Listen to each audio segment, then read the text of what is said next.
morning, everyone. Good morning. I am Pallevika Sodan. Today I am going to share about my topic. My topic is Asoka emblem. Asoka emblem is the national symbol of India.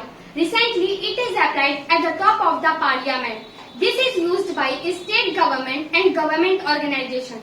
Asoka emblem got built 280 BCE. This emblem is kept in Sarnath Museum, a place where Gautam Buddha taught the Dharma.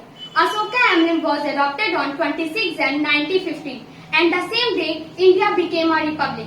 And this symbol is a part of official letterhead of the government of India. Appears on all Indian currency as well as it is prominently featured on the Indian passport. No person or private organization is permitted to use this emblem for official correspondence. It is based on lion capital of Asoka. The emblem featured 4 ascetic lions standing back to back and symbolizing power, courage, faith and confidence. These lions are mounted on a circular abacus and abacus is mounted on a lotus. The wheel of the law, Dharma Chakra, is in the center of the abacus. The wheel has 24 spokes which symbolize the progress and evolution of human civilization.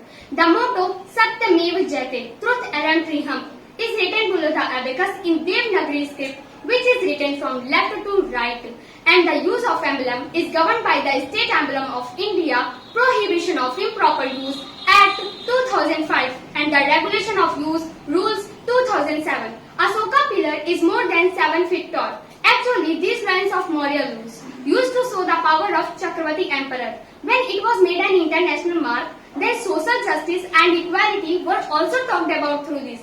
When India was about to independent, before that, on 22 July 1947, Pandit Jawaharlal Nehru put his proposal in front of the Constituent Assembly. Should be designed for the new flag and national symbol of India. And Nehruji also suggested that it would be better to keep the dish of Maurya Emperor Asoka in these things. And modern India should bring forward the value of this prosperity. And Nehruji also told that I have already mentioned Emperor Asoka had such a period in Indian history in which we made an international mark. It was not just national ground. Rather, that was a time when we sent Indian ambassador in faraway countries. And that was not for expansion of empire. Rather, went as a symbol of peace, prosperity and harmony. Yes, this question is asked even today that how this 4 lion became India's national symbol. When Nehruji put his proposal in front of the Constituent Assembly, so everyone agreed that India must have an international mark. Then Surya Tayyab drew a graphic version of it. Then an ICS officer, Badruddin Tayyab, and his wife, Surya Tayyab, presented the Asoka pillar as a symbol. Many years later, their daughter, Laila Tayyab, wrote about it. My mother drew a graphic version of it. In the Viceroy's Ross, when press printed with some changes, everyone liked it, and since then these 4 lions became India's national symbols. Thanks for appreciating me.